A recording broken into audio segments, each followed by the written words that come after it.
இயேசு கிறிஸ்துவின் நாமத்தில் உங்களுக்கு என் அன்பின் வாழ்த்துக்கள். இந்த இடம் ரொம்ப அழகாக இருக்குதா பாருங்கள். அருமையான ஒரு மலைப்பகுதி, கடல்.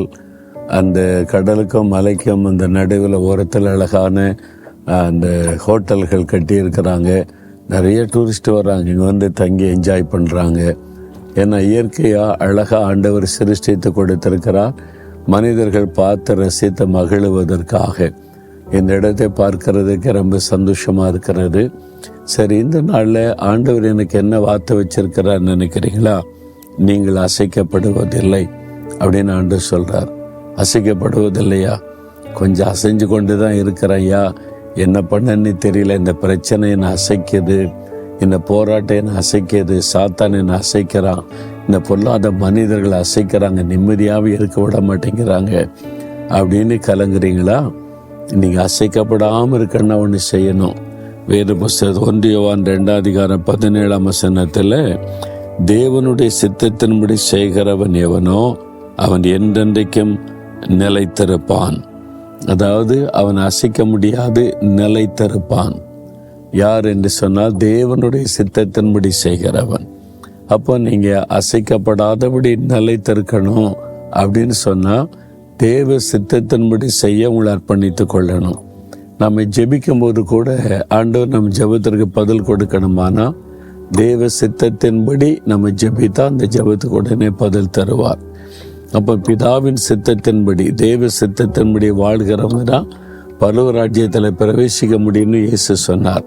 அப்போ இந்த தேவ சித்தம் என்பது அவ்வளோ முக்கியமான ஒரு விஷயம். இது எப்படிங்க தெரிந்து கொள்றது அப்படின்னா, வேத புஸ்தகத்தில் தேவனுடைய சித்தம், ஆண்டவருக்கு சித்தமானது என்ன நிறைய எழுதப்பட்டு இருக்கிறது. அப்போ வசனத்தை வாசித்து நிறைய அறிந்து கொள்ளணும். அது எல்லாமே சொல்லியிருக்கோம்.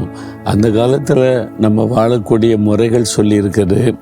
இப்போ நான் என்ன படிக்கணும், என்ன வியாபாரம் பண்ணணும், அதெல்லாம் இருக்குமா அப்படின்னு கேட்டால், தேவ சித்தத்தை வெளிப்படுத்துகிறவர் பரிசுத்த ஆவியானவர்.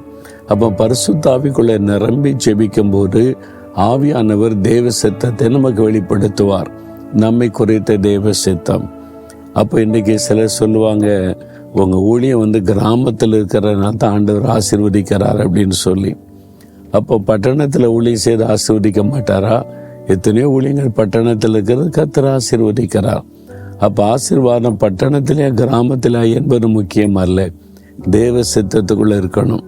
நான் வந்து சென்னை பட்டணத்தில் 12 வருஷமாக இருந்தேன். அங்கே தான் ஸ்கூலில் படித்தேன், காலேஜில் படித்தேன், அப்புறம் வந்து ரட்சிக்கப்பட்டேன், பைபிள் காலேஜெலாம் படித்தேன். அந்த ஆண்டவர் ஊழியத்துக்கு அழைச்ச உடனே ஆண்டவர் நான் எங்கேருந்து ஊழியம் செய்யணும் என்று கேட்டபோது, சொந்த கிராமத்துக்கு போ, அங்கேருந்து தான் ஊழியம் செய்யணும் கர்த்தர் சொன்னார். அப்போ 12 வருஷமாக நான் பழகினதே சென்னை பட்டணத்தில் உள்ளவங்க தான். வருஷத்தில் ஒரு முறை 4 மணிக்கு வந்துட்டு போவேன். இப்போ அங்கேயே போய் இருந்து ஊழியம் செய்யணும்னு சொன்னால் கொஞ்சம் கஷ்டம்தான். ஆனால் தேவ சித்தம் அதுதான் அறிந்து நான் வந்தேன். இந்த தேவ சித்தத்துக்குள்ளே இருக்கிறதுனால தான் இந்த ஊழியத்தின் மேலே கர்த்தருடைய பாதுகாப்பு இருக்குது, ஆசீர்வாதமும் இருக்குது. நாங்கள் நிலைத்து நிற்கிறோம், யாரும் அசைக்க முடியலை. அப்போ உங்கள் வாழ்க்கையில் நீங்கள் வியாபாரம் செய்தாலும் தேவ சித்தத்தின்படி செய்யணும், பிள்ளைகள் படிக்க வச்சாலும் தேவ சித்தத்தின்படி செய்யணும், நீங்கள் வீடு கட்டினாலும் தேவ சித்தத்தின்படி செய்யணும். எதை செய்தாலும் தேவனிடத்தில் கேட்டு அவருடைய சித்தத்தை அறிந்து செய்யுங்க, நிலைத்திருப்பீங்க. ஒருத்தர் அசைக்க முடியாது. சரியா? எங்கோ மிஸ் பண்ணிட்டீங்கல்ல, தேவ சித்தத்தை கேட்கல, கவனிக்கலை, உங்கள் விருப்பத்தை நிறைவேற்ற ஆரம்பிச்சனால தானே இந்த பிரச்சனை. இன்றைக்காவது ஆண்டவரிடத்தில் என்னை மன்னிச்சிருங்க ஆண்டவரே, இனி உங்களுடைய சித்தத்தின்படி தான் எதை செய்வேன்னு ஒப்பு கொடுங்க. இன்றைக்கு ஒரு மாற்றம் வந்துடும். சொல்கிறீங்களா? ஆண்டவரே, உங்களுடைய சித்தத்தின்படி செய்தா எங்களை யாரும் அசைக்க முடியாத, நாங்கள் என்றென்றைக்கு நிலைத்திருப்போம்னு சொல்லி இருக்கிறீங்க. எங்கோ நாங்கள் தவறு செய்துட்டோம், மன்னியும், இனி உங்களுடைய சித்தத்தின்படி நடப்போம், வாழ்வோம் என்று என்ன மகள் ஜெபிக்கிறாங்க, என்ன மகன் ஜெபிக்கிறாங்க. தயவாக மன்னித்து இன்றைக்கு ஒரு அற்புதம் செய்யுங்க. இனி தேவ சித்தத்தின்படி வாழ்வதற்கு அவளுக்கு வழி நடத்துதலை தாங்க. இயேசுவின் நாமத்தில் ஜெபிக்கிறோம். ஆமேன், ஆமேன்.